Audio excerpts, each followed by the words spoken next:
On the first day of 1956, one of the greatest legends of our time recorded Heartbreak Hotel in Nashville, Tennessee. His name was Elvis Presley, and this, his first hit, officially introduced him to the American national music consciousness. The song was inspired by a young man who died an untimely death and evoked the last words, "I walk a lonely street."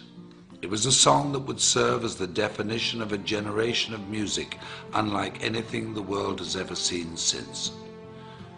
On that day, something else had taken place, perhaps not so momentous at the time, but that would prove to also define a generation, not of music, but of changing people's lives, and who would also die an untimely death as fate would have it.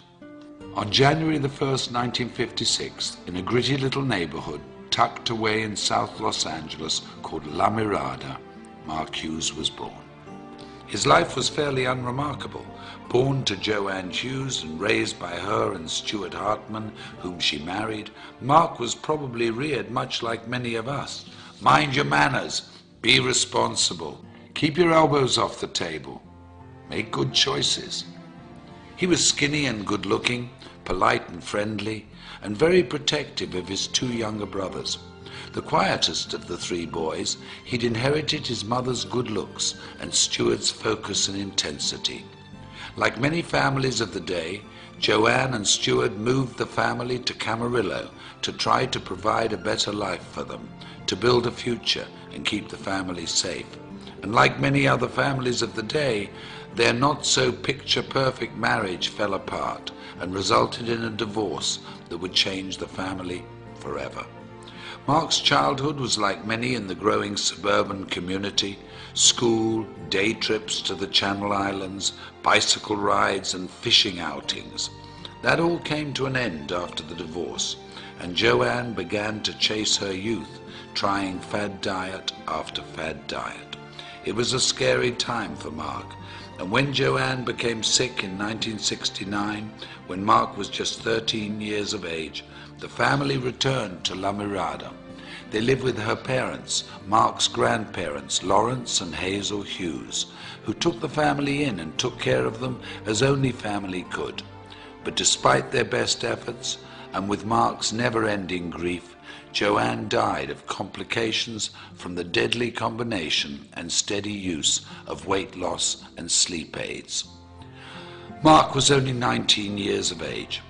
It was then he decided he would make a difference in the world, with his mother as his beacon, and the goal of preventing what had happened to her happen to anybody else. While fundraising for a California youth group, Mark had found his calling. He was charismatic, charming and persuasive. He'd even convinced then Governor Ronald Reagan to part with $500. And with the taste of success in his mouth, the goal of changing lives through better health as his objective, the idea of personal financial freedom, and the memory of his mother in his heart, Mark Hughes entered the world of direct selling and network marketing. In 1976, Mark began selling Slender Now diet products, quickly becoming one of their top 100 earners. When the company collapsed in 1979, he sold exercise equipment and weight control products for Golden Youth, another direct sales organization. And when Golden Youth also failed, Mark decided to start his own company. Intrigued by the Eastern philosophy of herbal medicine, combined with the vitamin and mineral technology of the West, he co-developed a line of products that promised a bold 100% satisfaction guaranteed or your money back. At 24 years of age, Mark Reynolds Hughes, having taken his mother's maiden name, introduced Herbalife in the United States and single-handedly rewrote direct selling history. Unremarkable turned quite remarkable, if you ask me.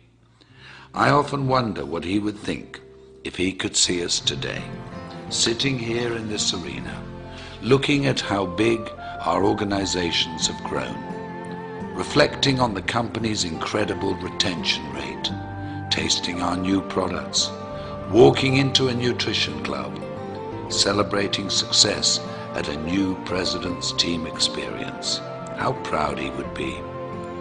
How incredibly happy we would have made him. I know in my heart, as many of you do in yours, that his light is what has made this possible, that his vision is what fuels us, that we are forever changed because of his influence on us and his belief that despite what we may think of ourselves every now and again, we're truly remarkable human beings. What a gift we've been given. What an incredible, invaluable, unique gift. I had this incredible dream when I wanted to start the Herbalife company that we could help people lose weight and we could help them do it safely, and they would have not just hope, that they would have reality